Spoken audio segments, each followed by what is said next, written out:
Alô, alô, alô, gente, estamos aqui, mais um podcast Liga da Política, minha amiga Cissa Chagas, aí, estamos aqui, tudo bom? Estamos juntos mais uma vez. Mais uma vez, né? Nós e hoje, três e nós com três, convidado. agora com Dona Milane também, e vamos começar aqui apresentando o nosso convidado de hoje, Alex Bombom, presidente da UGP. União Geral dos Passageiros do Estado da Bahia. Exatamente. Não é isso? Exato. Seja muito bem-vindo aqui ao nosso podcast obrigado. Liga da Política. Muito obrigado a vocês, muito obrigado ao público ouvinte. Estamos aí para defender os interesses do usuário de transporte do Estado. Uma pauta muito importante, né? Importantíssima. É importantíssimo porque, na verdade, o sistema de transporte público, tanto de Salvador de Lauro de Freitas, é que irriga a cidade, né, e que viabiliza e mecaniza o comércio. Se existe hoje rotatividade de dinheiro dentro da cidade, tem que se agradecer ao transporte público, que precisa ser valorizado. De você avançar nesse assunto, vamos embora saber um pouco sobre quem é Alex Bombom. Como é que Alex Bombom chegou até aqui? Como é que é? Conte um pouco de sua história. Eu sei que você foi militante estudantil, participou de algumas pautas importantes lá em Salvador. Me conte um pouco sobre sua história. Alex Bombom é um filho de um trabalhador e uma dona de casa. Estudei no Colégio Estadual Duque de Caxias, né, lá na época da Liberdade, no bairro da Liberdade. Área de minha amiga. Minha mãe estudou lá, eu moro lá perto. No Duque de Caxias? Sim. Deveríamos ter sido contemporâneos, né? Porque você é jovem ainda. 20 anos. Com certeza, eu me dava menos, uns 17. Poxa, tá bem, obrigado.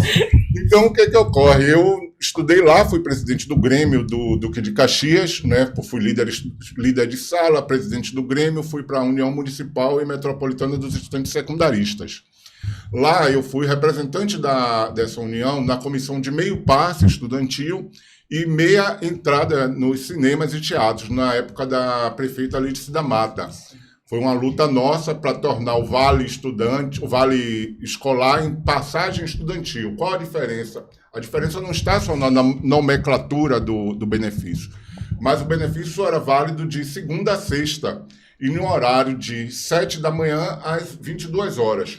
Nós conseguimos transformar esse benefício, naquela época, que era só 50 passagens, em 75 passagens válidas todos os dias da semana, inclusive nos pernoitões, que hoje já não existem mais. Então foi uma grande conquista naquela época nossa, e a garantia efetiva da meia entrada, que não existia em Salvador, nos teatros e cinemas, que era um preço único para todo mundo. Então começou a minha militância aí. Eu fui membro da primeira edição do Conselho Municipal de Transportes de Salvador, na época de Lídice da Mata. Aprendi muito sobre a questão de como funciona o transporte público coletivo, né? E aí continuei minha militância. Fui para a universidade, depois da universidade voltei para a vida profissional e aí eu entrei na luta pela melhoria do transporte público. Primeiro que por uma questão de ideologia, eu sou um cara que acredito que o transporte coletivo de massa ele é a solução para diminuir o impacto ambiental dentro das cidades, porque a gente está muito individualista, cada um com uma pessoa usando um carro. Você chega 10 horas no Iguatemi, você dá uma olhada ali da rampa, da passarela, você vê que a maioria dos carros que passam, que é um engarrafamento, é uma pessoa dentro do carro. Verdade. E causa um transtorno. Um transtorno gigantesco, porque hoje diminuiu a quantidade de ônibus na cidade, e efetivamente não tem como se discutir, diminuiu, os engarrafamentos continuam e cada vez maiores engarrafamentos. E você só vê os carros pequenos de passeio, né? Então, além do impacto ambiental que isso causa um estresse na população, causa um desgaste e um consumo da matéria-prima que danifica o meio ambiente.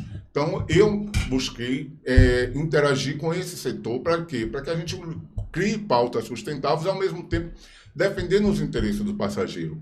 Hoje, nós vemos em Salvador a dificuldade que nós temos e o sucateamento da frota. Eu acho que, por exemplo, o transporte público ele não é um serviço comercial, ele é um serviço social. Ele ajuda as pessoas no direito de ir e vir dentro da sua cidade, ele faz com que o comércio ele circule dentro da cidade, ele atende às necessidades de saúde, de educação, todo tipo de necessidade que as pessoas precisam no seu dia a dia, e ele não pode ser visto como um produto, simplesmente. Ele tem que ser visto como algo que é essencial ao indivíduo e que a União, o Estado e o município precisam garantir. Eu acho que hoje a responsabilidade está em cima muito do prefeito e dos passageiros. Por que eu digo do prefeito e dos passageiros? Porque o prefeito ele tem que deixar o sistema funcionando, né, e joga o repasse em cima do usuário de transporte, que sempre vive a reclamar da má qualidade do serviço de transporte em Salvador. Mas você não acha que, assim, eu sei que a luta ela é importante, ela é válida, mas eu acho que a sociedade civil ela precisa acordar e ir para essa luta junto com as entidades que estão representando.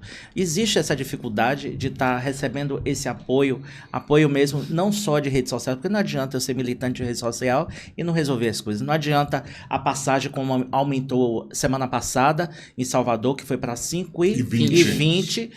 Poucos tem estudantes, gente, né, que protestaram, mas poucos estudantes, a população em si nem se atenta. Eu estava vendo uma reportagem da Band News, aí o cara aumentou hoje, não está nem sabendo, a sociedade civil às vezes nem se atenta às coisas do que está acontecendo no dia a dia. Vocês sentem essa dificuldade nessa luta dessa sociedade civil não chegar junto realmente protestar? Nós sentimos uma grande dificuldade, não é só das pessoas não protestarem, das pessoas não compreenderem a necessidade que é o transporte coletivo dentro de uma cidade que já foi a terceira maior e hoje a quarta maior cidade do país, né?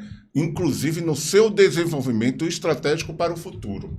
Se você tem aqui um sistema de transporte que dê qualidade ao cidadão, porque é inadmissível que uma pessoa demore 2 horas e meia para chegar ao trabalho dentro de um próprio município, né?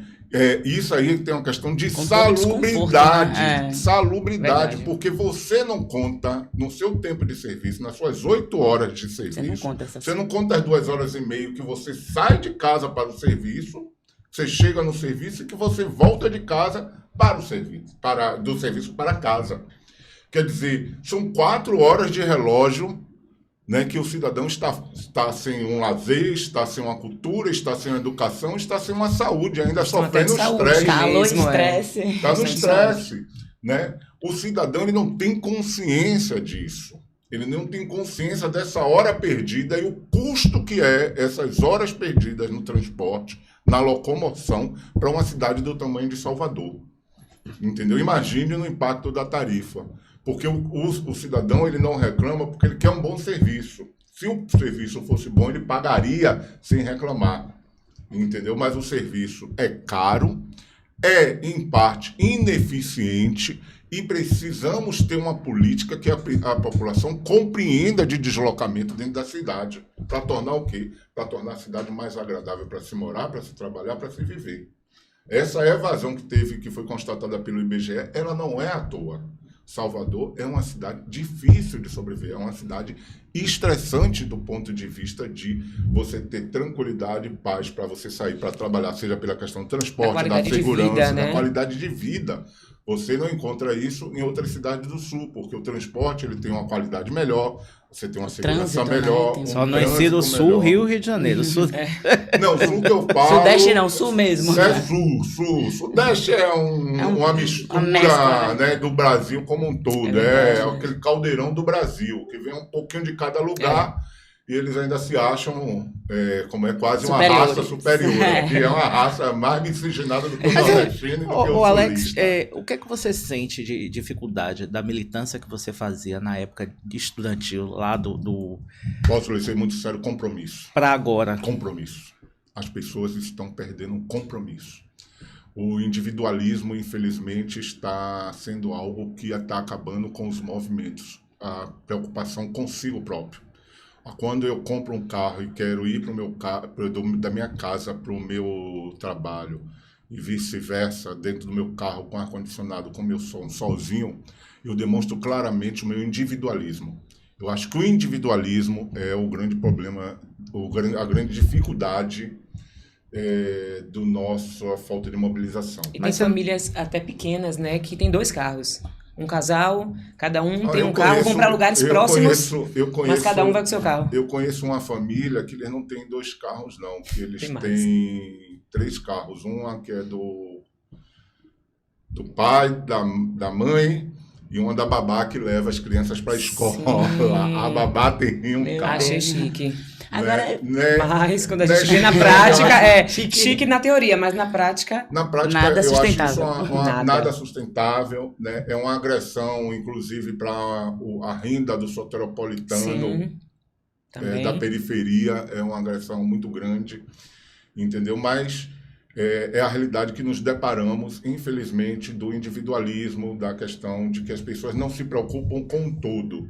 Porque se preocupar com o transporte público, quando você se preocupa com a cidade. Entendeu? Porque o transporte público e as vias de Salvador, para mim, é como se fossem vias do corpo humano. Ela irriga o organismo como um todo, né? O sangue que é transportado são as pessoas que vão para o seu trabalho, que vão para a sua escola, que vão para o seu posto de saúde, que vão lá no comércio comprar. Então, ele irriga a cidade de vida. E é necessário que a gente tenha um olhar diferenciado para o transporte público. E o que nos leva a isso é a essa dificuldade desse olhar.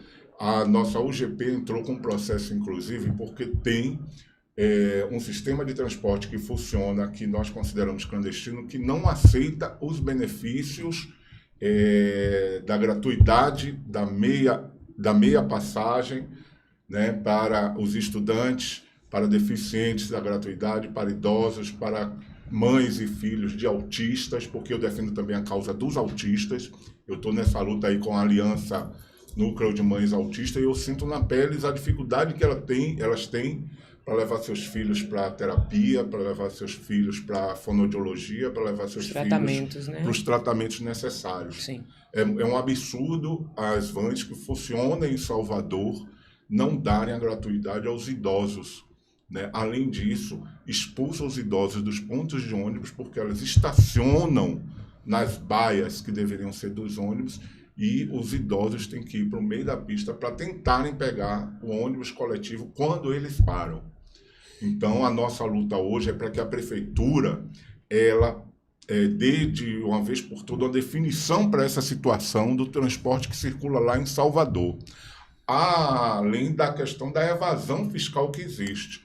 Porque nós só podemos lutar pela melhoria do transporte se o transporte está com a tarifa equilibrada. Ele estando com a tarifa equilibrada, aí a gente pode discutir a melhoria do sistema. Agora, quando ele está com a tarifa defasada, né, as empresas sempre operando no vermelho, tem uma evasão de renda muito clara. E aí, como é que a gente vai para cima dos empresários para dizer nós queremos mais veículos, nós queremos veículos com ar-condicionado, nós queremos que os elevadores funcionem, se eles não estão, a prefeitura não está cumprindo o valor passageiro que é acordado no contrato. É uma situação muito difícil e que a população tem que estar atenta, porque a partir do momento que ela utiliza o sistema de clandestinos, as vans, ela está, primeiro, compactuando com a ilegalidade.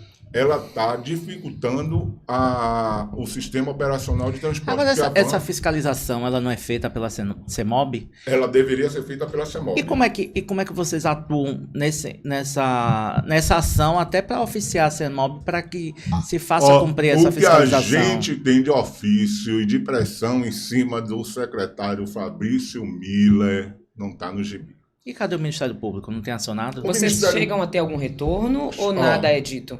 Não é que nada é dito. Infelizmente, todos nós compreendemos como é que funciona a política, né? A política no Brasil, na Bahia e em Salvador, não é diferente. Ela é muito momentânea. Você reclama, aí vai lá, faz aquela fiscalização, no outro dia já está tudo a mesma coisa. Né? Nós precisamos de uma política clara, de combate de fato. E o combate se dá através de quê? De uma fiscalização rígida, que aí tem que ter um envolvimento da CEMOB, da Polícia Civil, da Polícia Militar, do DETRAN, entendeu? Dos órgãos federais. Nós chegamos uma vez a fazer uma audiência pública, o Ministério Público, você me perguntou sobre o Ministério Público. Nós entramos com a ação em 2016, né? Tem lá um processo de 5.000 páginas que eles próprios detectaram que tinha irregularidade no fornecimento desse serviço por vans que não eram licitadas pelo município. Quando foi na hora da decisão, o promotor, infelizmente, disse: olha, não podemos fazer nada porque tem um processo na Justiça. E o processo na Justiça estava encerrado porque o Ministério Público não havia se pronunciado quando foi convocado pelo juiz. Aí fica esse jogo. Agora, qual seria a solução? Porque quando você tira, né, você fala da questão da fiscalização desses transportes clandestinos, né, de Salvador, aí se a prefeitura remove, aí você cria uma situação de desemprego, né, desemprego por aquelas pessoas que vivem do transporte clandestino. Aconteceu isso aqui em Lauro de Freitas, aconteceu isso tem uns 6 meses em Camaçari, em que as pessoas que dependem daquele trabalho, entenda, que dependem daquele trabalho. Não seria o caso de fazer uma audiência pública para discutir e ouvir todos os lados, para chegar a um denominador comum de legalização, de fazer com que esses clandestinos virem um transporte alternativo na cidade de São Salvador? Eu sou do seguinte, não tem... É uma posição minha, individual, né? Para mim, esse negócio de fazer audiência, tornar o que é ilegal legal, ele é uma péssima sinalização para a sociedade. Imagine se a gente sentar, vamos discutir com o pessoal da Boca de Fumo como legalizar a maconha. Você está comparando outra coisa. Cada discussão tem um tema específico. Tem um tema, mas assim, é ilegal. É ilegal, é ilegal. O que eu acho que existe é o seguinte, por que é ilegal? Porque existe uma demanda que não como é que eu diria, saciada pelo poder municipal. Você tem uma demanda aqui, o poder municipal não consegue chegar e dar conta dessa demanda. O que o poder municipal precisa fazer, além de fiscalizar, coibir e tirar, é botar as linhas que a população necessita nessas áreas. Suprir, né, a demanda. Suprir essa demanda, primeiro aspecto. Então, isso não cria desemprego, muito pelo contrário. O que cria o desemprego é isso que está acontecendo. Por quê? Porque ali são cooperativas factícias, não existem na real, as pessoas ali são pagas por diária, não tem carteira assinada, não tem FGTS recolhido, não tem INSS. Legalizando não iria legalizar a mas tem que se legalizar através dos mecanismos legais. Sim, quais são os mecanismos? Câmara de Vereadores e para projeto de lei. Licitação. Porque o que é que acontece? Você tem que licitar, você tem que chamar a sociedade para licitação, né, e não chamar quem está cometendo algo errado para chegar e legalizar o que está errado. Porque se existe um processo, esse processo tem que ser seguido. O município tem que ver o quê? Ali tem uma falha no sistema, porque existe uma demanda e essa demanda não está sendo, como é que se diz? Suprida pela empresa. O que é que faz? Ou a empresa vai suprir ou abre uma licitação. Abre uma licitação, vê a dificuldade e bota uma empresa licitada, com todos os critérios necessários, com trabalhadores com carteira assinada, com FGTS pago, com INSS pago, com salubridade, com periculosidade, tudo isso que os rodoviários têm hoje em dia, que são pautas de direitos legais trabalhistas, tem que ter, porque está lá, eles estão operando. Se um menino daquele cai ali, que os meninos ficam pendurados, vocês já devem ter visto isso, ficam pendurados na porta chamando os outros, se ele cai ali, adeus, ele caiu, pega outro e bota no lugar. É a diária. O cara não se responsabiliza. Ele não tem um INSS para poder chegar e se encostar. É uma coisa certa? Não é. Então, se é para fazer o certo, vamos fazer o certo desde o começo. É o quê? Detectar. Tem falha aqui? Tem. Tem uma demanda reprimida aqui? Tem. Vamos suprir, então, essa demanda. O que nós vamos fazer? Vamos licitar essas coisas aqui. Tem aí a Integra, que é um consórcio de 2 empresas. Vocês têm condições de operar aqui? Temos. Se não tiver, abre licitação. Agora, o que não dá é para um sistema clandestino que prejudica o sistema licitado, prejudica o município e não garante nada de bom para o cidadão, porque quem tem direito à gratuidade não pega, quem tem direito à meia passagem não pega. Só quem está ali com o dinheiro da mãe que pega, até uma discriminação. É mais uma discriminação consecutiva que tem. Quem tem dinheiro tem poder, pode chegar e sair na frente, porque os outros têm que esperar a gratuidade deles, se tiver ônibus ou se não tiver. Olha a discriminação como ela vem de escala.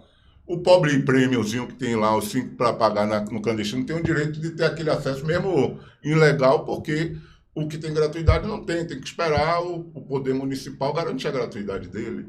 Então nós precisamos rever isso, e tem que ser feito do quê? Eu sou um cara que eu defendo muito a legalidade. O que é que está na lei? tem que fazer licitação. A licitação compreende que tem que ter a empresa, que tem que pagar a outorga dela, tem que estar cumprindo as leis e determinações municipais, tem que estar com o trabalhador lá, registrado, com a carteirinha dele bonitinha, fazendo o serviço dele, cumprindo as 7h20, como está dentro da lei, tudo direitinho, entendeu? Por quê? Porque, inclusive, tem o seguinte, se acontecer qualquer acidente com um cidadão dentro de um transporte desse, ele não tem seguro. Já se acontecer qualquer acidente, eu tenho um seguro. O ônibus, a empresa tem responsabilidade sobre se acontecer qualquer acidente comigo e o município também tem responsabilidade. Só que no transporte clandestino, quem é responsável? Acho que nem o DPVAT, né, que é aquele seguro obrigatório. De trânsito. Não tem, porque ali é um transporte clandestino. Então, vamos chegar e botar. Não dá para chegar, na minha avaliação, por favor, é uma opinião pessoal. Claro, você está aqui para dar sua opinião. E eu aqui para ouvir, entender e respeitar. Não dá para chegar, pegar algo, vamos discutir e legalizar o que está errado. E eu não concordo com isso. O que é certo, o que está errado, está errado. Se está errado, chegar ao meio termo. Eu falo do meio termo, porque assim, existem pessoas que são que não estão sendo beneficiadas por direitos que você citou aqui várias vezes, e existem pessoas que trabalham nesse meio, né, que não, clandestino, mas que depende de uma renda. É um pai que está desempregado, é uma mãe que está desempregada, é o motorista, né, da van que dirige. Existem muitas pessoas, existe uma economia que gera dentro desse clandestino, em que assim, vamos tirar. E aquelas pessoas que moram, porque tem o difícil acesso, que os ônibus não entram, tem aqueles lugares que não chega e que eles chegam. Então, eu acho que é um entendimento que vocês deveriam ter de chegar ao meio termo, porque existe muitas nuances nessa história. Eu não estou dizendo que você está errado e que a luta está errada. A luta é válida, você está certo, mas eu acho que numa mesa de negociação para chegar junto ao poder público municipal, eu acho que existe um meio termo, não sei, de sugestão do poder público municipal para que se faça essa legalização, não daqueles que estão, vamos supor, mas sim fazer com que sejam contempladas aquelas áreas que são descobertas pelo transporte público municipal. Mas é isso que eu penso. Isso eu sou estritamente favorável. Eu, por exemplo, eu sou uma das poucas pessoas que destoam desse discurso de integração. Eu sou completamente contra a integração de ônibus-metrô. Eu ia perguntar, porque você tem um tempo, né, nessa... Por que eu sou contra isso? Porque eu acho que o cidadão ele tem o direito de optar. Eu tenho o direito de me locomover da forma como eu quero, certo? Nós, culturalmente, sempre tomamos um ônibus porta a porta, ou seja, do nosso fim de linha ao nosso destino final e vice-versa.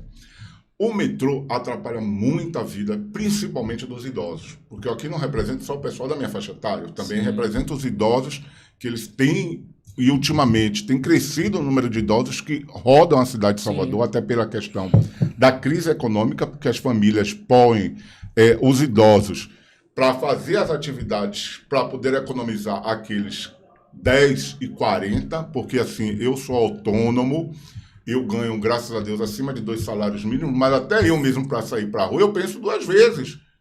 É 10,40 para ir ali e voltar, vale a pena. 2, né? Que às vezes pega mais, né? Não, eu tenho que ir e voltar. Mas às vezes pega mais, Muito mais, porque, por exemplo, eu preciso prestar meu serviço, eu não utilizo carro, apesar de ser habilitado, não gosto de ter carro, né? Eu gosto de andar pela cidade de ônibus. Sim. E o que é que ocorre?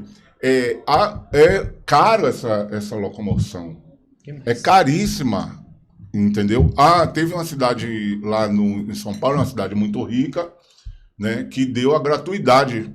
O número de passageiros aumentou 100%. Por quê? Porque as pessoas tiveram acesso gratuito e começaram a circular pela cidade. O que tem que acontecer aqui em Salvador? Primeiro, o subsídio constante da prefeitura. O subsídio também do governo do estado, porque o que alimenta o metrô são os ônibus que tiram de dentro das comunidades para levar até o eixo central da cidade, onde passa o metrô, porque o metrô não chega na periferia da cidade, a estação, não chega no subúrbio da cidade, não chega nos lugares no ladeirado da cidade. Ele tem que pegar o ônibus, tem que levar de lá do Alto da Terezinha até lá a estação Acesso Norte ou Retiro. Então, o ônibus, o governo tem que subsidiar como subsidia o metrô. Entendeu? O governo do Estado. E o governo federal também tem a obrigação de subsidiar. Essa é uma luta que Bruno está fazendo e que lá atrás, na revolta do Buzu, nós fizemos junto com o prefeito Antônio Baçaí. Quando você fala, por exemplo, eu me lembro muito daquela manifestação. Antônio Baçaí, em vez de ser contra o estudante, nós estávamos lá, ele muito pelo contrário, foi muita esperteza política, é verdade, de Embaçaí. Em vez de se opor ao movimento, ele pegou a onda do movimento e chegou a Brasília pedindo a desoneração do sistema de transporte. Se você tem um transporte barato, a cidade circula. Com certeza. A cidade movimenta, isso é bom para todo mundo. Entendeu? Porque eu vou comprar uma besteirinha lá do outro lado, porque eu quero não só comprar aquela besteirinha que está lá no outro bairro, mas também quero passear, eu quero ver gente do outro bairro, eu quero ir sair do meu bairro. Então, mas o que é que impede? Pô, você, eu não sei a condição de vocês, mas eu que sou pobre, R$10,40, quanto é que eu compraria de pão? Quanto é que eu compraria? O pão também tá caro. Tudo caro.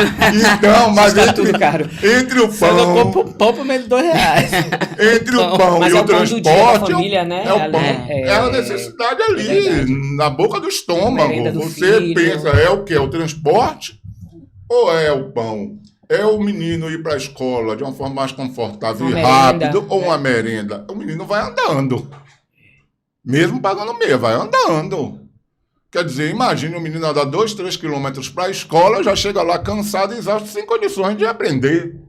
Tem que haver, tem que haver uma discussão séria sobre o transporte coletivo na Bahia, em Salvador e no Brasil. Entendeu?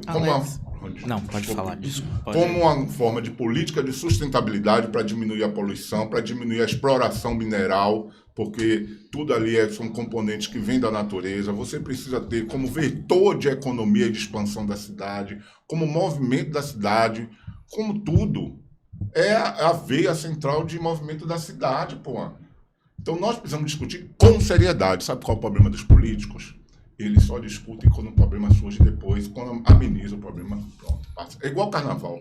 Você já reparou que toda vez em Salvador, quando acaba o carnaval, não, vamos discutir comissão do carnaval, não sei o quê, coisa e tal. Acabou. Chegou Semana Santa, todo mundo já esqueceu, todo mundo só está preocupado com o vatapá e o caruru e o preço do peixe. Que nada. Acabou a discussão. discussão. A bota do São João. Oi? Ela tá comprando a bota do São João. Não, mas assim, São João ainda um pouco depois, mas todo mundo fica preocupado. E o peixe tá caro, né? Tá caro. Essa discussão sobre aquilo. Sobre o aí peixe. Daqui a pouco já... É o problema nosso. O carnaval, a discussão do carnaval só existe durante o período do carnaval. Quarta-feira de cinza, quinta, todo ano forma uma comissão para discutir o carnaval. Não discute nada. Pronto, falando em discussão de época, agora começa o final do ano, as férias, e começa a grande discussão do ano, que é a precariedade do serviço do ferryboat. Como é que vocês agem, né, nessa situação e como é que tem agido? Ou se existe alguma luta do movimento mediante ao ferryboat? Existe sim, nós já entramos em contato inúmeras vezes com a Internacional Marítima.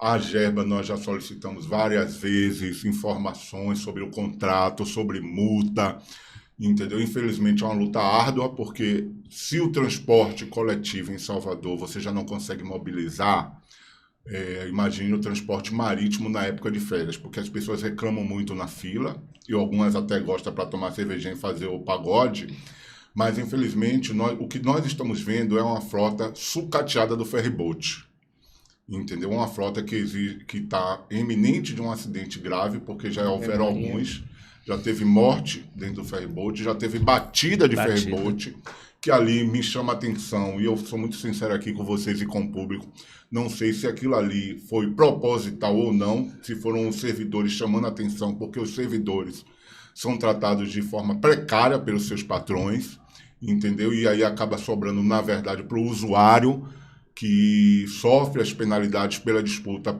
patrão e empregado, pelas más condições de remuneração e de trabalho. E nós estamos chamando sempre a atenção da Gerba. Aí a Gerba faz uma ação ali, rapidinho, notifica, faz algumas notificações, coisa e tal, dá uma melhorada, bota um monte de olhar, logo passa. Mas Aí logo passa. Né? Eu acho que aí a Internacional Marítima, muitas vezes, quando nós vamos discutir, diz que o governo do Estado não está cumprindo o contrato. Nós vamos para cima do governo do Estado, o governo do Estado diz que cumpre o contrato e que a culpa é da Internacional Marítima. E fica nesse jogo de empurra-empurra. Que aqui no Brasil é costume, né? A gente nunca assume nossas responsabilidades. A gente sempre quer jogar para o outro a responsabilidade. Sim. Né? Então, é um debate difícil que nós temos tido com a Gerba, que é a responsável aí, a Gerba. Nós, inclusive, para você ter ideia, há 2 semanas atrás eu mandei um ofício para a Jucimari, pedindo a ela, que é uma informação pública, qual o número de passageiros que circulam no metrô, qual o valor real da passagem do metrô, quanto o governo subsidia para o metrô e qual o subsídio que eles dão para o transporte coletivo de rodas. Responderam? Até hoje, nada. Eu vou até aproveitar aqui no programa, a assessoria de Jucimari, né, assessoria de imprensa, assessoria aí do gabinete. Se vocês estão ouvindo a gente aí, por favor, manda a resposta para o meu e-mail, quero saber, né? Porque o metrô é outro. Ajude. O metrô é outro que está dando problema. Eu estou juntando as matérias que saem no jornal. Toda hora o metrô para. É cabo rodado, é gente no trilho. Quem conheceu o metrô, como eu conheci no início, lá atrás, e conhece hoje, o metrô é uma realidade bem diferente. Né? Tiraram grande parte das seguranças. Né, nós reclamamos no Ministério Público, tiraram as bilheterias humanas, você só recarrega através do cartão. As máquinas. As máquinas vivem dando problema o tempo inteiro. Eu reclamei para o Ministério Público, eles mandaram a resposta, o Ministério Público calou a boca só com a resposta. Porque muitas pessoas não sabem lidar com as máquinas, não sabem recarregar. As pessoas mais idosas, elas têm uma certa dificuldade, isso atrapalha também a vida delas. Não é só não recarregar. Não, porque eu não me considero ainda idoso. Estou doido para chegar para ganhar minha gratuidade com 65 anos e, principalmente, tirar o povo mais educado, o povo jovem que senta nas cadeiras azuis. Chegar, meu filho, levante aí. Tá na época, viu? Tio aqui, 65 anos, saia do meu lugar que esse daqui é preferencial. Isso, Alex? É um direito do idoso pedir ou os idosos... porque a gente sabe que é o direito do idoso ter. Mas ele solicitar, pedir que a pessoa levante, você acha que até num mundo violento como a gente vive hoje, é válido essa atitude? Eu vou lhe dizer uma coisa, minha linda. Teve um dia que eu pensei que eu ia apanhar. Tinha um cara malhado, fortão. Fortão mesmo. Você tem cara de que gosta da confusão, viu? Ele alfineta. Ele alfineta. Com a namorada. No banco azul. No banco azul. Uma senhora, uma idosa, na frente deles. Em pé. Isso dá uma aflição, né? A gente olhando e a pessoa lá, hoje eu vou apanhar, mas meu querido, meu lindo, a senhora está em pé. E aí, né? Por favor. Dá uma... Graças a Deus ele reconheceu, saiu, levantou. deixou ela sentar de gol, glória a Deus. Deus é maravilhoso. Eu lembro quando eu era criança, que eu estudava ali em Nazaré. No Severino Vieira ou do Salesiano? Eu estudava no Coração de Jesus. Coração de Jesus. Aí, às vezes, a gente tinha que pegar... Eu pegava o ônibus em Nazaré, às vezes ia pra Piedade. Aí eu detestava pegar aquele ônibus de Federação. Poxa, porque era... Até o final, quase, era tudo idoso. Cheio de idoso. E se você sentasse... Aí, tipo assim, não era só a cadeira do idoso. Né? Na minha época, se chegasse o idoso, uma mulher grávida, uma mulher com filho, né? Aí você levantava. Entendeu? Aí você dava a mochila pra pessoa segurar. Mas você bolsa, né? Tinha isso. Mas você levantava. Né? Hoje em dia nem no lugar é questão da educação doméstica aí, né? Na verdade, não é nem educação doméstica. Nossas mães e vós nos ensinaram como educação doméstica. Na verdade, é uma etiqueta. Né? É uma etiqueta nossa, porque a etiqueta, pelo que eu aprendi, é a ética reduzida no dia a dia. Etiquette, que vem do francês, que é a ética diminuída para nosso dia a dia. Eu acho que não precisa ter uma lei para garantir o direito dos idosos, nem deficientes, nem nada. Tem que ter bom senso. Tem que ter bom senso. Tá em falta. A população hoje não tem bom senso. Né? Nós não temos a empatia para com o outro. Todo o discurso da maioria das pessoas, ele é hipócrita. Entendeu? Esse negócio de que eu penso no povo, porque o povo... Mentira, porque não é verdade, porque eu sinto isso no dia a dia. As pessoas se preocupam só com o seu bem-estar. E eu posso estar na cadeira que for, chegou um idoso, chegou alguém, eu sento e dou a preferência, independente de ter lei ou não ter lei. Eu acho que eu preciso garantir o direito do outro. Se eu tenho condição de estar em pé, por que não ceder no meu lugar? Um lugar, eu vejo aqui no metrô, eu acho um absurdo. Tem gente que, talvez, não sei se vocês conhecem, mas assim... pega o metrô, se senta do acesso norte para o ponto do Detran. Digo, meu Deus, de um ponto para outro, menos de 2 minutos, se senta. Para o Iguatemi 3, se senta. Tem necessidade de se sentar, de tirar o lugar de uma outra pessoa que vai pegar do acesso norte até o aeroporto, que é 35 minutos. Quer dizer, nós estamos sendo muito mesquinhos. E o transporte público é exemplo disso. Para vocês terem ideia, as pessoas se transformam do ônibus para o metrô. A educação da mesma pessoa no ônibus é uma e no metrô é outra. Isso. E olha que também não é essas Coca-Cola toda, porque eu também tenho essas ousadias, eu filmo, eu tiro foto, não sei o que, coisa e tal. As pessoas chegam, o transporte é sujo. Mas quem suja são as pessoas que comem e comem de forma mal educada dentro do ônibus. Joga o papel no chão. É isso que eu ia te perguntar, Alex. Dentro dessa vertente aí do que você falou, a luta de vocês é muito genuína, né? Mas ela deságua em vários aspectos. Você falou em relação às pessoas que vão de carro, né, para o trabalho, para, enfim, faculdade. Mas aí eu vou e volto, né? Por exemplo, o transporte público, além de sujo, além de moroso, porque muitas vezes você tem horário e não consegue chegar no seu destino, no horário certo, e tem a questão também da violência, né? Não se conseguiu chegar até hoje um denominador comum que previna essa violência dentro dos ônibus, sobretudo para nós mulheres, que muitas vezes estamos sozinhas, o ônibus está vazio, né? Se você ligar a TV todo dia de manhã, é assalto a coletivo, é impressionante isso. Como é que você vê? Você, de fato, vislumbra uma solução para isso? Porque muita gente acaba dividindo o Uber, comprando carro, comprando uma moto sem poder para evitar pegar ônibus também, muito por conta da violência, do desconforto. Tá certo, né? Exatamente. Como é que você vê essa questão? A gente não consegue ver o transporte público melhorar em termos de qualidade. A gente vê a tarifa aumentando, mas a gente não vê, embora a luta de vocês seja ferrenha, mas parece que vocês estão falando para ninguém, porque ninguém para tentar resolver esse problema. Como é que você vê o futuro disso aí? São dois aspectos diferentes e que se coagulam.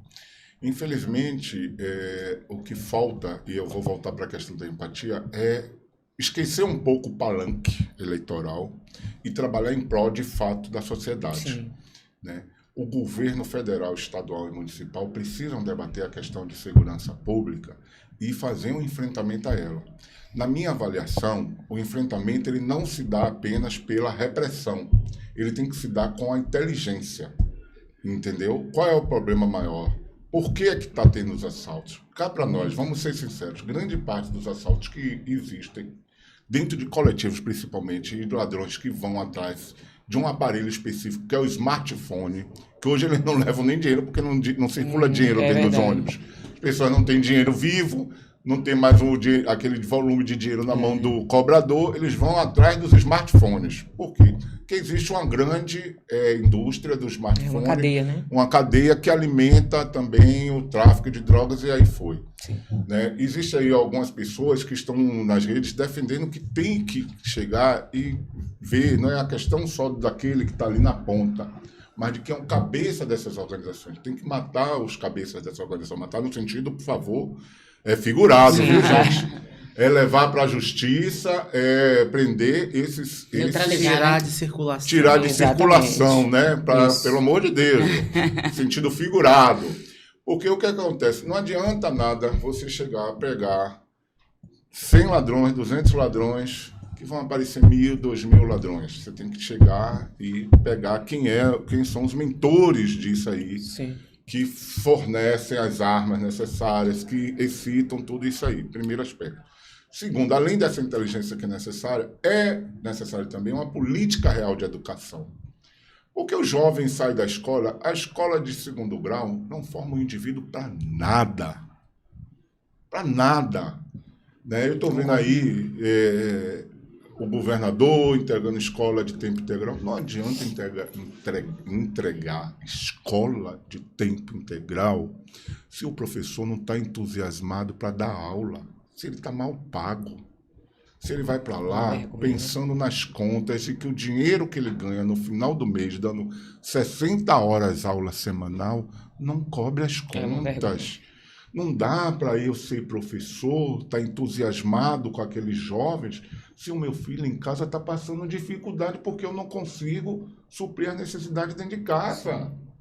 Não dá para entregar uma escola de tempo integral, né, ainda na lousa e no giz, quando os meninos têm querem um smartphone. Então, nós precisamos, na verdade, fazer políticas de educação sérias, né? Não é política de educação para a mídia, é política de educação que transforme o indivíduo num técnico, num profissional de qualidade, porque se tiver, vai ter vaga de emprego sim, entendeu? Ninguém me tira ao contrário, porque eu e meus amigos, nenhum estamos desempregados, porque nós somos de uma outra época que nós nos profissionalizamos, nós saímos de um emprego, vamos para outro, corremos atrás, por quê? Porque nós temos o conhecimento e a técnica necessária. Os jovens de hoje não têm. Os jovens de hoje não sabem fazer conta de matemática, as 4 operações não sabem, porque é tudo na calculadora. É verdade. Entendeu? Então, como é que ele vai querer disputar o mercado? Tem que ir para onde? Principalmente os jovens da periferia, porque das classes médias, as escolas particulares ensinam. Você não pode pegar um aluno do Salesiano, como eu falei agora, do Coração de Maria, de outros colégios particulares, para disputar de escola pública. A gente teve o Enem aí agora como prova disso, né? Pois é, então o combate à violência se dá primeiro com inteligência, não é só repressão.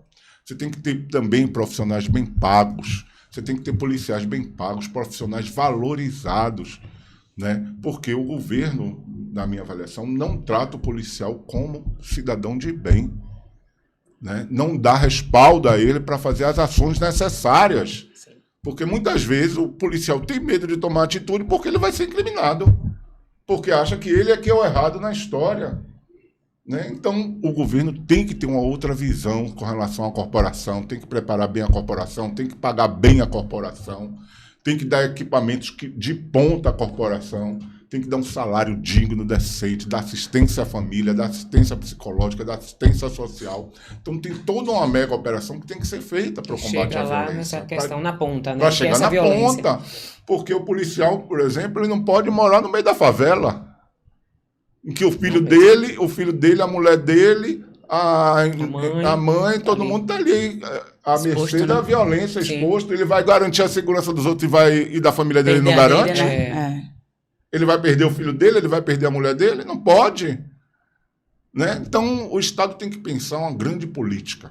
E o Estado, assim, como a questão da segurança pública é a responsabilidade do governo estadual, ele precisa sair um pouco do palanque e pedir ajuda ao município e ao governo federal. Eu, particularmente, a minha opinião, que eu acho que a segurança pública deveria ser municipalizada como é nos Estados Unidos. O prefeito da cidade, que conhece a cidade, é que seria responsável pela segurança. Né? Ele que designaria o delegado geral e ele que designaria como deveria ser a atuação da polícia no município dele, porque ele tem a obrigação de conhecer o município que ele administra, os bairros, as ruas, as ladeiras, as vielas da cidade que ele administra. Então ele vai ter uma visão mais própria da realidade do município dele. Eu sou favorável a isso. Tem que ser igual nos Estados Unidos. A responsabilidade ser do prefeito da segurança pública. Negócio de guarda municipal, não. Polícia Militar e Polícia Civil ser unificado está sob o comando do prefeito. Ele ser o responsável, porque a população vai ter como cobrar. Né? O centro administrativo foi criado de forma estratégica, distante, para que a população não chegasse lá para cobrar. A prefeitura é bem ali pertinho, no coração do centro da cidade, para que a população chegue lá e cobre. Então, eu acho que deveria ser assim. O prefeito deveria ser responsável pela segurança pública do município e os recursos e verbas, tudo deveria ser destinado ao prefeito para ele administrar e ele ser o cobrado.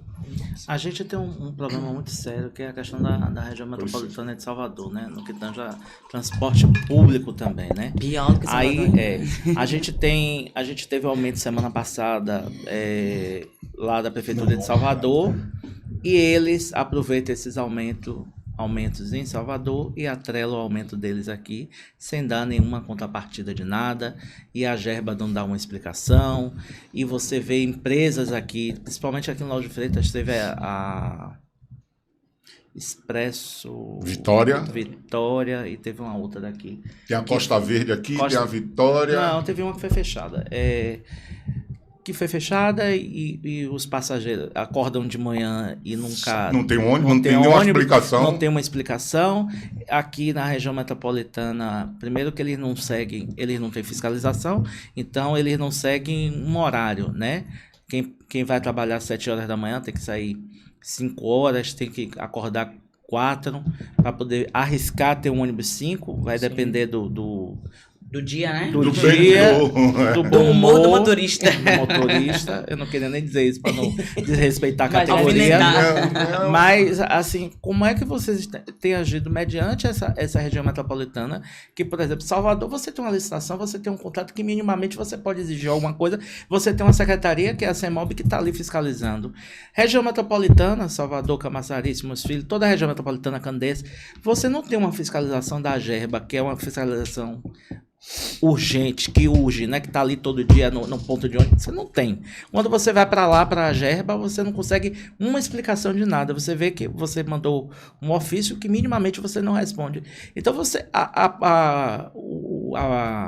os passageiros realmente estão entregues, né, aqui na região metropolitana. Porque minimamente Salvador você tem uma regularização. Assim, eu tenho muitas críticas. Não vou chegar e dizer que, não, eu sou apaixonado por Bruno Reis, que não é verdade. A gente tem nossos pontos de vista diferentes, mas ele é um excelente prefeito, na minha avaliação, para o sistema de transporte de Salvador. Né? Porque quando eu cheguei aqui em Lauro de Freitas, que eu vi as condições dos ônibus, que eu andei nesses ônibus, digo, meu Deus, eu ainda faço crítica a Bruno Reis. Porra. Porque lá em Salvador, a gente critica.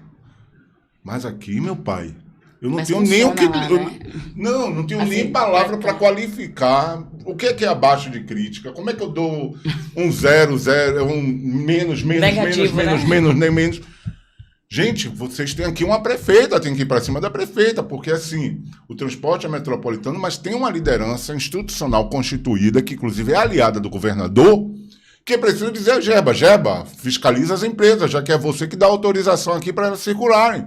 Porque eu entrei nos ônibus, eu digo, eu não acredito, esses ônibus eram do tempo que eu fazia movimento estudantil lá em Salvador. É mesmo. É sério? É mesmo. Se dúvida, você tem gente. Não, como é que eu vi as placas lá, eu digo, meu Deus, esse ônibus eu conheço.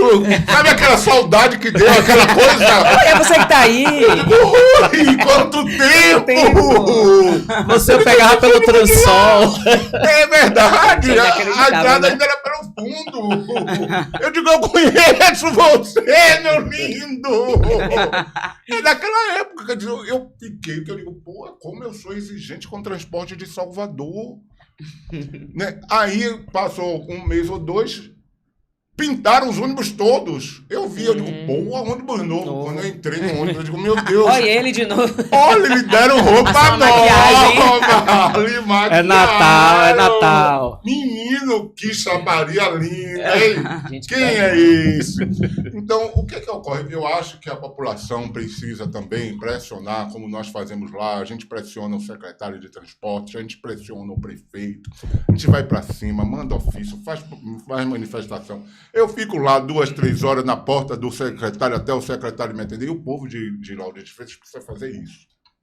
Porque se o transporte de Salvador é ruim, o daqui eu não sei. Infelizmente... Existe alguma representatividade de vocês aqui? Existe, a gente vive cobrando a Gerba. A gente vive cobrando a Gerba porque os problemas de Lauro de Freitas interferem em Salvador. Nós somos irmãos siameses, né? O município de Salvador e de Simões Filho são irmãos siameses, são colados. Né? Então, o que interfere lá, interfere aqui também. E vice-versa, principalmente naquela região de Itapuã, São Cristóvão, coisa e tal, existe um impacto. Ali você vê a confusão que é do trânsito, porque é justamente o elo de comunicação da cidade de Salvador com Lauro de Freitas, aquela região ali. Então, a gente está sempre reivindicando a Gerba, a melhoria no sistema, mas isso a prefeita também tem que se mobilizar. Porque o prefeito de lá, ele se mobiliza. Ele vai para Brasília, ele tenta dialogar com o governador, ele tenta demonstrar claramente, ele abre os números. Ele já disse que é um absurdo, porque o metrô ele fica com 60% da tarifa, enquanto o sistema de transporte e o sistema subcomplementar fica com 40%. É uma coisa injusta, porque você tem lá umas linhas que, inclusive, é quase no automático, o metrô, né? Eu vejo lá, de vez em quando, você vê que o cara aperta lá uns botões, fecha a cabine, o negócio vai e volta sozinho. E aqui não, aqui você tem despesa de motorista, de cobrador, de despachante, do óleo diesel, de não sei o quê. Então é uma tarifa injusta. Nós sempre demandamos a gerba. O problema da gerba é sempre as desculpas de que vamos fazer a licitação. Né? Não, eles até dão, vamos fazer licitação, estamos aguardando, está em contrato emergencial. É uma emergência que nunca acaba, é um contrato emergencial que nunca acaba, não dá para entender. E ônibus novo, que é bom, aqui em Lauro de Freitas eu não vejo. Lá em Salvador, por exemplo, teve um aumento da tarifa, não foi um aumento tão salgado, porque a tarifa real é de R$ 5,57, mas a tarifa cobrada ao passageiro vai ser de R$ 5,20. Né? A tarifa do próximo ano seria de R$ 5,70. Vai continuar sendo cobrado R$ 5,20. O prefeito vai botar 340 novos veículos climatizados, que é uma maravilha, viu? E eu, sinceramente, adoro andar de ônibus de ar-condicionado. Aqui apareceu uns elétricos, né? É do governo do estado. Do governo do estado, mas... É só para alimentar o metrô. Só para alimentar o metrô. Porque... Agora, Alex, você falou tanto aí do metrô, você tem falado algumas vezes aí. Você acha que a acessibilidade da cidade era melhor antes do metrô? Porque houveram mudanças de linha, de várias coisas em torno ali do metrô. Você acha que antes de chegar ao metrô era melhor a mobilidade? Ou agora, tirando essas questões que têm que ser reajustadas, dá para caminhar junto ali o metrô e o ônibus? Eu acho que o metrô ele é importante. O ônibus ele é importante. Se vier o VLT, ele é importante. Mas eu acho que não precisava tirar nada. Eu acho que a cidade tem que ter todas as opções necessárias para que o cidadão poderia possa... invalidar o outro, no caso. Não, complementar, né? Complementar o outro. E escolher o passageiro, né? Eles serem complementares e concorrentes. Sim. Eu vou dar um exemplo que ontem eu estava pensando, quando vim já me preparando para essa entrevista aqui. Sim. Niterói, Rio de Janeiro, você tem a travessia, você Pela pedestre, ponte, né? você toma o ônibus que vai pela ponte, Isso. você tem a balsa e você tem aquelas aerobarcas, que é a menorzinha que é mais rápido. Você tem 3 opções para fazer a travessia. Você vai optar de acordo com o seu bolso, E com sua velocidade. com tempo, né? seu tempo e com sua comodidade. Mas você tem 3 opções. Que não se anulam, né? Que não se anulam. Você escolhe, Elas se complementam. Na minha avaliação, elas se complementam. Ela dá ao usuário a opção dele escolher qual velocidade ele quer ir e o que ele está disposto a pagar para aquilo. Que é o mercado da livre concorrência, que eu não tenho nada contra. Eu acho que tem que ter um que seja popular, como antigamente tinha, que eu gostava muito. Vocês não sei se lembram, mas tinha o ônibus convencional e o frescão. Sim. O frescão era mais caro Era porque mais tinha um caro. ar-condicionado, frescão. E Parecia de passava uma vez na viagem, vida. né? Parecia Aqueles de viagem. intermunicipais. A cadeira Passava bem uma vez na confortável. vida. Uma vez na vida. E era Depende sempre do bairro. circular, porque ele passava por Mas cada lugar. dependia do bairro, dependia muito do bairro, né? Tentaram expandir, na verdade, para a periferia, mas não deu certo. Ficou muito naquele eixo ali, Pituba, Iguatemi e Praça da Sé. Durante anos, até alguns anos atrás, eu tomava ele e você tinha 2 opções. Né? Você tinha aquela da cadeira toda acolchoada, com ar-condicionado e um pouquinho mais caro, e você tinha um convencional. Eu acho que o que tem que ser dado é isso, a opção do indivíduo escolher. Porque, por exemplo, existe uma tremenda rejeição, não só de idosos, mas de outras pessoas, com relação ao metrô. Por quê? As passarelas, você demora muito tempo para você atravessar as passarelas. São longas. A única estação que eu gosto particularmente de utilizar é a estação da Lapa. Perto da minha casa, eu desço rapidinho, chego no ônibus, chego no metrô, mas as demais é muito difícil, porque são passarelas enormes, muito distante do ponto. Não é igual a São Paulo. São Paulo, você saiu do metrô, subir a escada rolante, você já está no ponto. Sim. É bem diferente. E São Paulo tem isso. São Paulo você tem o metrô, você tem um ônibus, você tem trem, tudo que passa na mesma região. Tem ônibus elétrico, você Tem o Você tem VLT, tem BRT, tem todas as letras do alfabeto. Você pode até dizer, sim, Várias Alex, siglas, mas né? é a 3ª maior cidade do mundo. É verdade, mas você não anula nenhum dos sistemas de transporte. Alex, vamos falar de uma coisa importante, que é eleições 2024. O Thiago é que ele vai beber água, ele vai beber até água Beba um agora. pouquinho de água aí. Você Passarinho me contou que Alex é pré-candidato a vereador em 2024. Procede? Não, Não muita procede. calma nesta hora. Como é que vai ser esse negócio 2024? Como é que Olha, Alex vai se existe, comportar nas eleições de 2024? e existe um clamor por parte dos amigos de que a gente apresente o nosso nome. Nós estamos avaliando. É uma responsabilidade muito grande. É uma responsabilidade gigantesca, porque o que ocorre, eu sempre fui muito crítico, né, ao posicionamento de muitos políticos.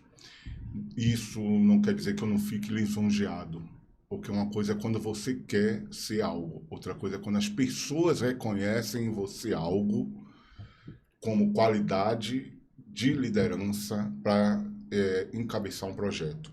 Então eu tenho que ter muita responsabilidade com cada ato meu, porque cada ato meu significa a esperança ou decepção daqueles que me seguem.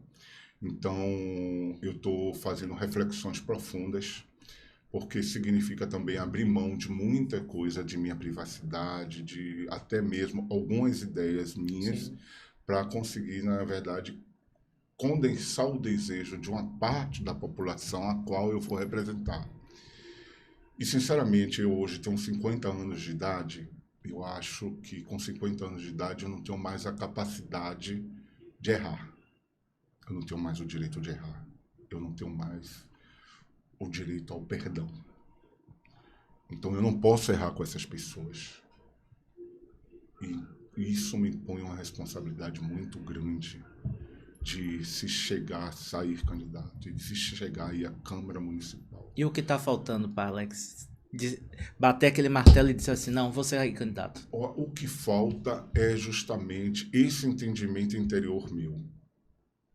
Entendeu? Eu estou preparado para assumir esse compromisso, eu estou preparado para abrir mão do Alex Pessoa, para ser o Alex Pessoa líder. Jurídica agora. Pessoa jurídica, exato. Mas o primeiro passo é filiar o partido político. Já filiou? Não.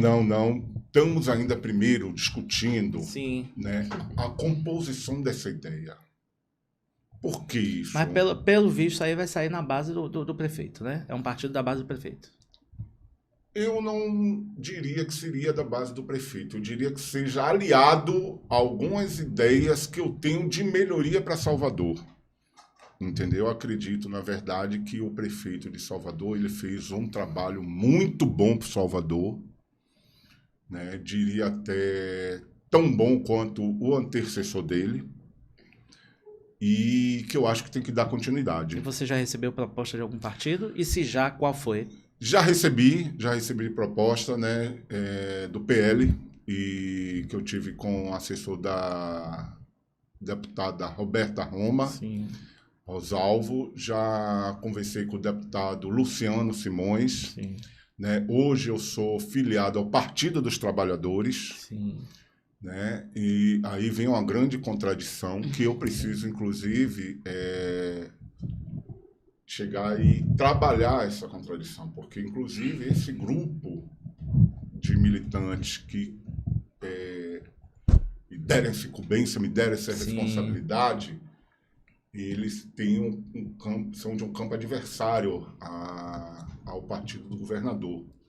Então, tem sido algo construído com muita, mas muita delicadeza, e que eu ainda não tomei uma decisão definitiva. As coisas precisam ser tudo com muita maturidade, porque eu não estou tratando de um sonho meu. Eu estou tratando da esperança das pessoas. Mas isso não é o resultado de uma luta também? É o Porque resultado... quando você está num movimento, né? Num movimento que luta, né? Que faz um trabalho social, né? Mas... pensando na coletividade. Isso é uma resposta. Mas deixa eu te dizer, essa luta que eu faço é uma luta que é uma paixão minha, né? Se eu for sozinho, se eu não for sozinho, se o prefeito me receber, se o prefeito não me receber, se eu me iludir, se eu me desiludir, sou eu. Mas você imagina assim, porque as pessoas não pensam no outro, né? O cara chega, acorda no dia de domingo, dia que a eleição cai em outubro, de verão, aqui em Salvador. Sim. Salvador, outubro é verão. Né? Aí cai no domingo, pô, eu acordei, vou lá na urna depositar meu voto nesse rapaz, porque eu confio nele. Ele sai de casa, pega o título dele, pega a fila dele, atrasa a cervejinha dele, atrasa o churrasco dele, atrasa a mulher chamando ele para ir para a praia, para ele votar no vereador. O vereador chega na Câmara Municipal e decepciona ele. É isso que eu estou avaliando bastante, porque eu não quero decepcionar as pessoas.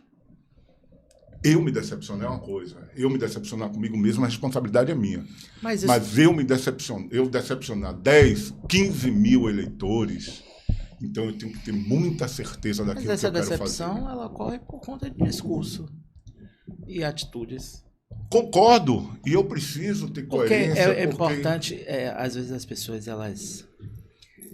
elas confundem muito o vereador do prefeito, o papel do vereador com o papel do prefeito, o papel do executivo com o papel do legislativo. O vereador... É uma coisa que eu vou ter que trabalhar para esclarecer a eles. Com certeza. Inclusive esclarecer que eu não sou despachante de asfalto, de iluminação, que precisamos pensar num todo. Sim. Por exemplo, tem uma coisa que é o Mas seguinte, também você precisa compreender que o vereador é o representante do povo. O vereador É o mais perto ali, né? é o que está do lado. É o vereador que é muito mais fácil Acessível, você, enquanto vereador, ser recebido por um secretário de infraestrutura do que eu, Ari, que vou chegar lá numa secretaria de infraestrutura, que vou passar por milhões de etapas para poder chegar, para ver se um ofício sobe. Então, assim, o vereador ele tem essa responsabilidade da representação, porém, ele não tem a tinta na caneta para poder dizer, mas ele tem a vontade de trabalhar. Os que tem. A tinta na caneta até tem, porque tem Não tem as emendas. Tem as Não, emendas a orçamentárias que ele consegue. Que o gestor atende se quiser. Que não depende do vereador. Não, tem as emendas impositivas. Sim, mas que o gestor atende se quiser. Infelizmente, em um país que a gente diz que é uma democracia e que Entendeu? não é. Porque, então, assim, se é lei, tem que ser eu acho que o cumprida. papel do vereador, e assim, eu tô colocando você para pensar um pouco, fazer essa reflexão da questão das pessoas se decepcionarem, é da forma como você vai chegar ao seu eleitor. Da forma como você... O que você vai dizer ao seu eleitor. É isso que nós estamos analisando. Mas eu tô sentindo que a missão já foi dada, a missão já tá pesando aí, quase né? aceita. Eu acho que você tá aí só negociando com o partido para poder bater o martelo. Não é só negociando com o partido. Você precisa ter um programa. Né? O que você vai defender? Quais são suas bandeiras de luta? Como você vai se posicionar? Qual vai ser o seu comportamento? Como vai ser a sua prestação de contas para a sociedade? O que você vai fazer durante esse mandato? Qual vai ser o seu diferencial? Tem uma série de questionamentos até você tomar uma decisão. Porque ser mais do mesmo, é melhor você estar do lado de fora fazendo a crítica. Muito melhor você estar do lado de fora fazendo a crítica. Mas você nunca imaginou que esse dia chegaria? Rapaz, sinceramente, não. Nunca tive a vaidade... homem que vem de militância estudantil, que vem de tantos movimentos, tanta luta estudantil, assim, nunca imaginou? Nunca foi meu desejo, não era o meu desejo. Me foi dado enquanto incumbência, entendeu? Eu acho que um homem, quando ele tem uma incumbência que lhe é dado por um conjunto de pessoas, ele tem uma responsabilidade para com essas pessoas, como o Pequeno Príncipe nos ensina, és responsável por tudo que cativas. Sim. Verdade. Se eu cativei essas pessoas e eu estou no papel de liderança, eu tenho que ter responsabilidade com quem eu lidero, e eu não posso levar essas pessoas para uma aventura e principalmente para uma mágoa. Então, estou ponderando todos os aspectos necessários para saber se eu vou conseguir dar resposta na minha atuação política a essas pessoas. Com certeza. Não sei, eu tenho dúvidas. Eu preciso, na verdade, me calçar disso. Como será a minha receptividade para com as demandas das pessoas?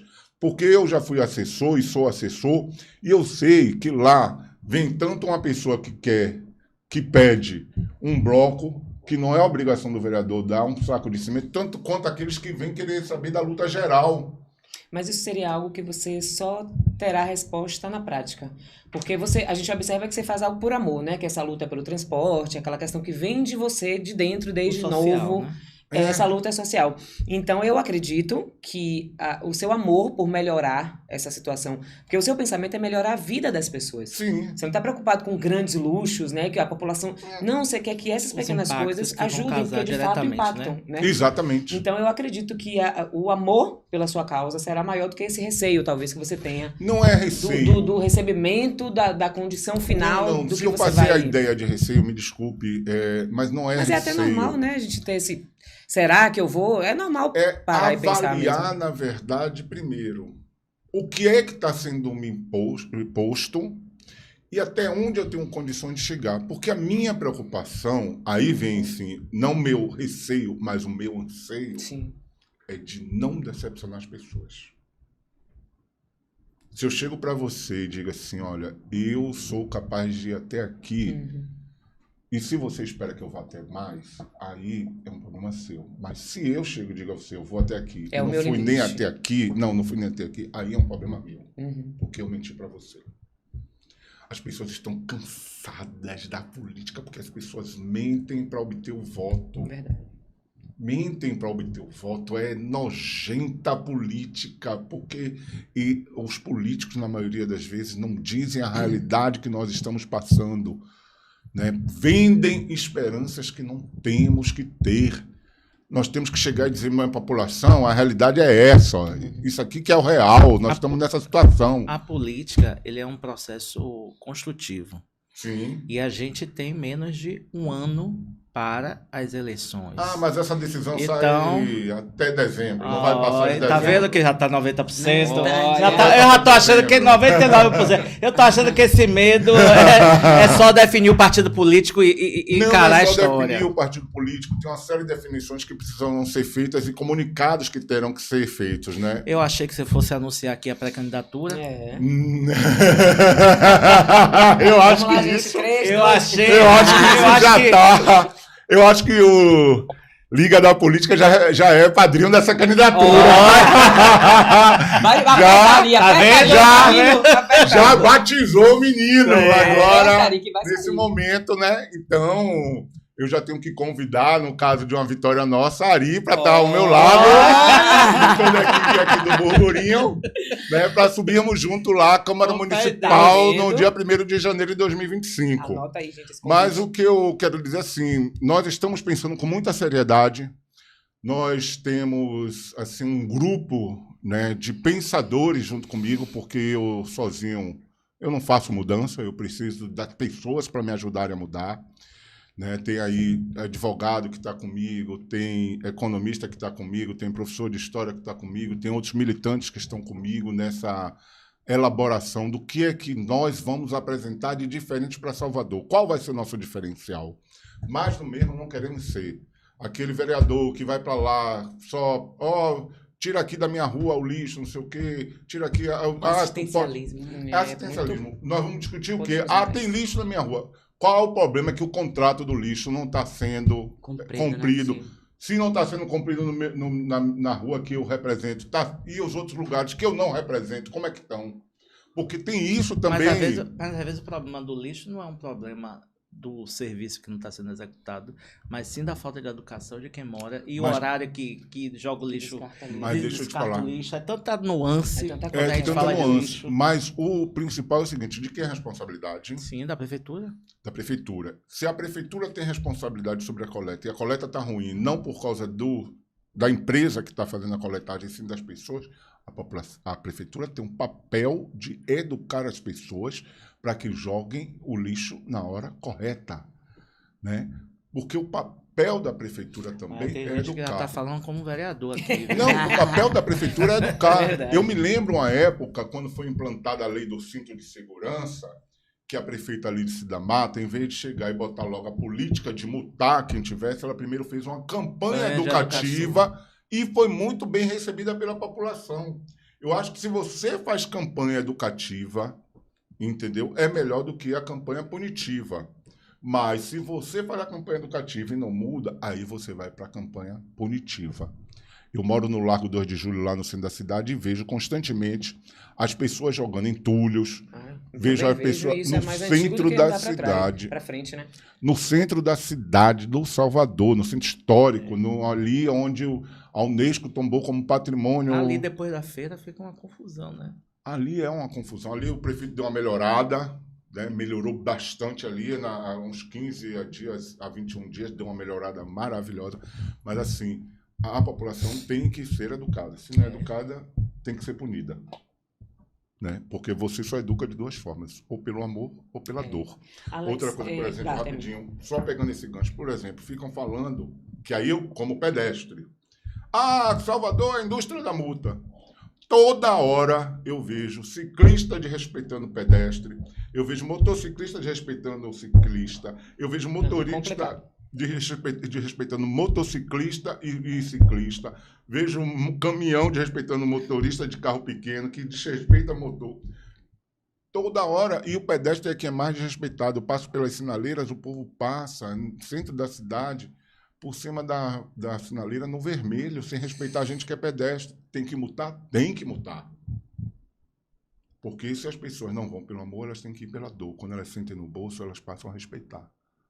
Entendeu? Então, eu acho que a prefeitura ela tem um papel de educar acima de tudo, fazer campanhas. Hoje em dia, a gente vê muita publicidade de obra, mas não vê publicidade educando as pessoas. Por exemplo, aumentou recentemente o número de transmissão de HIV entre os jovens. Por quê? Porque na nossa época, com todas as críticas, José Serra fez campanha de combate ao HIV, que dizia, use camisinha, use preservativo, em qualquer relação, na balada, no show, não sei o quê, leve seu preservativo. Hoje os jovens não têm mais essa campanha.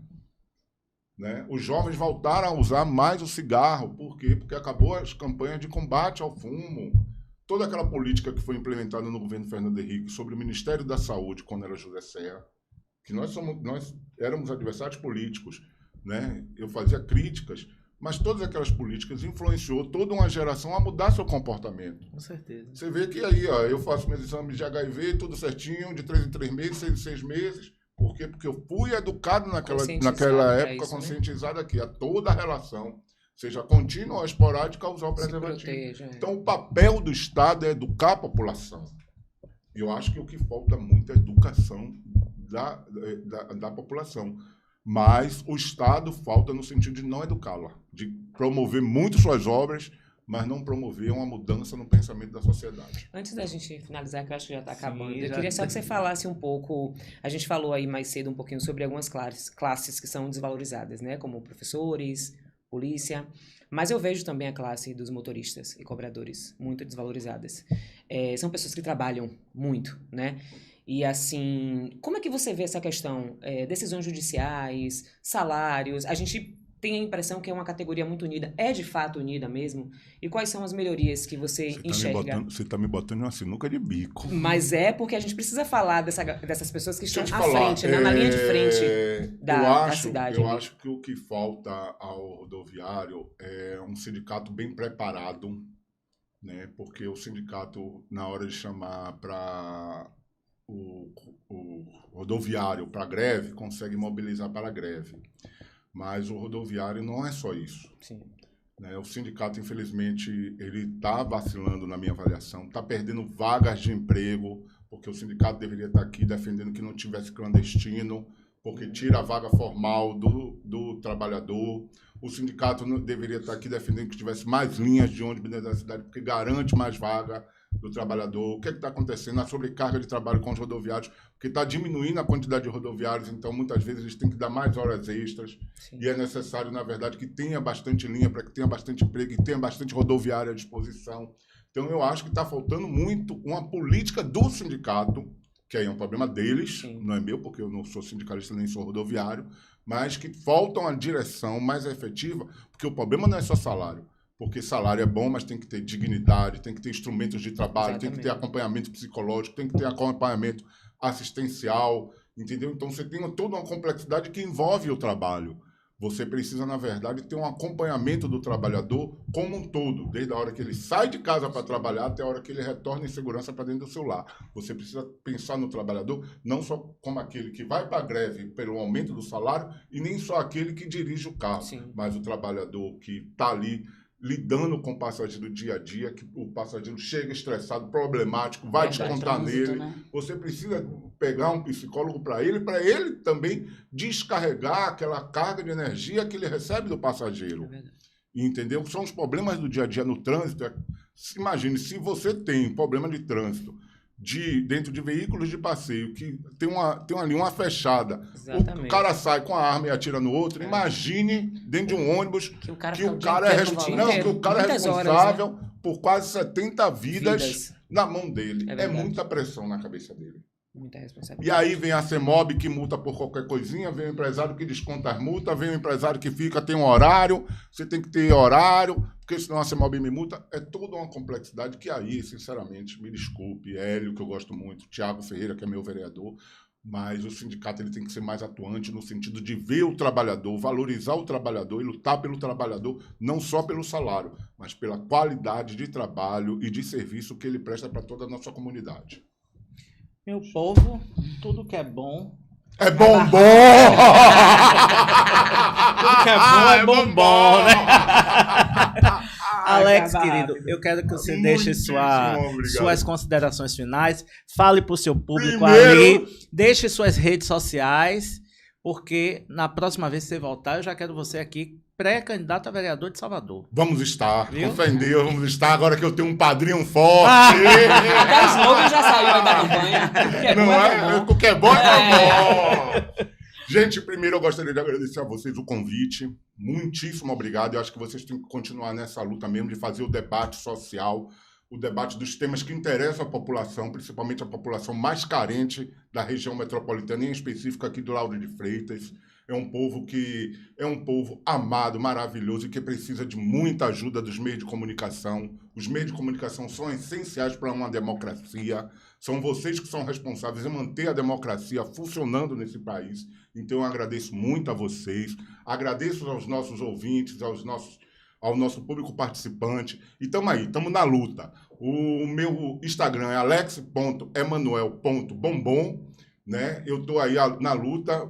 Se for causa de autista e se for causa do transporte, tamo junto, vamos construir uma cidade melhor, diferenciada, voltada para o cidadão e uma cidade de luta, uma cidade que quer trabalho, quer lazer, quer cultura. E nós não queremos pela metade, nós queremos a inteira e queremos de verdade. Com certeza, Valeu. gente. Muitíssimo obrigado. Foi tudo ótimo, foi tudo bom, né? Foi tudo bombom. Tchau, meu povo. Tchau, Até a tchau. próxima. Tchau.